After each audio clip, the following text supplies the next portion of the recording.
guys, today I'm going to be reviewing Attachments by Rainbow Rowell. It's the first adult novel of hers that I've read, so it's an adult contemporary novel about a guy called Lincoln whose job it is to police an office email. So it's his job to read through everyone's emails if anything gets flagged and send those people like a little warning to say please don't use office email inappropriately. But what happens is that he ends up kind of getting attached to these two ladies who email back and forth every day.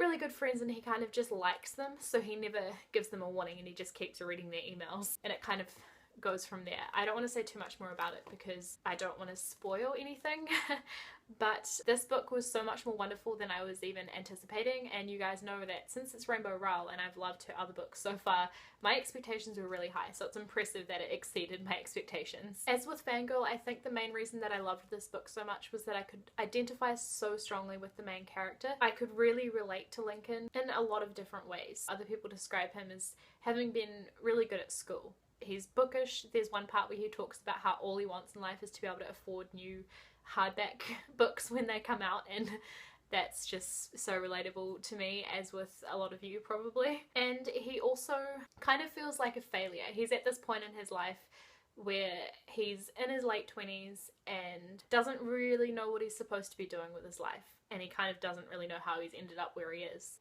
If you're in that kind of frame of mind where you're done with school and you don't really know what's next, you'll find this quite easy to relate to as well.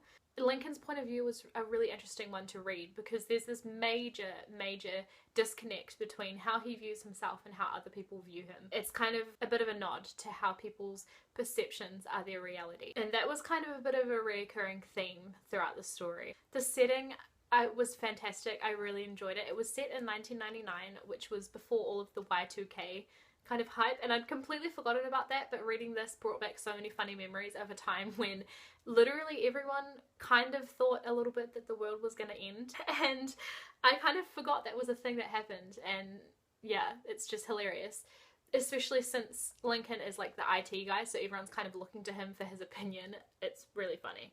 And just, you know, late 90s things, like there's a bit where Lincoln has to take a kid to see the new Pokemon movie, and I remember being a kid and me and my brother made my mum go see it with us. I think she actually fell asleep because she was so bored. She hated Pokemon, so yeah, just little things like that bring back happy memories for me. As always, Rainbow Rowell's writing style was phenomenal. She's just so witty. She throws in jokes at exactly the right moments. There are so many pop culture references in this book. Like I mentioned Pokemon, there's a whole bunch more that it could rival Gilmore Girls. Similar again to Fangirl, Rainbow Rowell just has this way of expressing ideas so eloquently, and she can write my own feelings down better than I ever could. Her characters, even the most minor of characters, are always just so raw and believable. Coming on from that, the relationships between those characters are really real, beautiful, but like in a really realistic kind of way. And I learned that this was her first ever book, so for a first ever novel, that makes me even more impressed with it.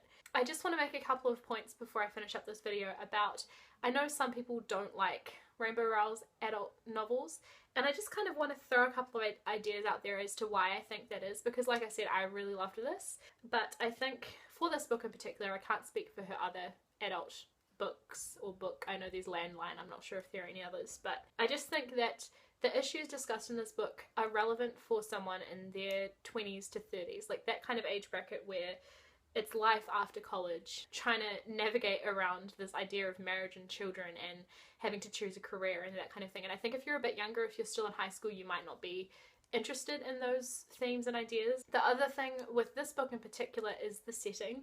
Because it's set in 1999, I loved that. I found it really entertaining. But if you are too young to remember living in 1999, either you weren't born yet or you were like too small to remember it. I was pretty young. I would have been 6, but I still remember it vaguely. I think if I had been any younger, I wouldn't have remembered it, and I wouldn't have been able to relate to this so much. But yeah, I just think the references and stuff, because there are a lot of them, I can understand if you don't get the references, you would be kind of bored with it. So yeah, that's just my little 2 cents on why I think people do prefer her YA novels to her adult novels. But I really love this. It's definitely up there, I would say, with one of my all-time favorite books right now. So I highly recommend this if you think it sounds like something that you might enjoy. If you have read it, let me know your thoughts in the comments below. I would love to hear other people's opinions on this book, and I will also link in the description my review for Fangirl by Rainbow Rowell. That's one of her YA contemporaries, so if that's something you'd be more interested in, you can check that out as well. Thanks for watching this video, guys, and I will see you with my next one.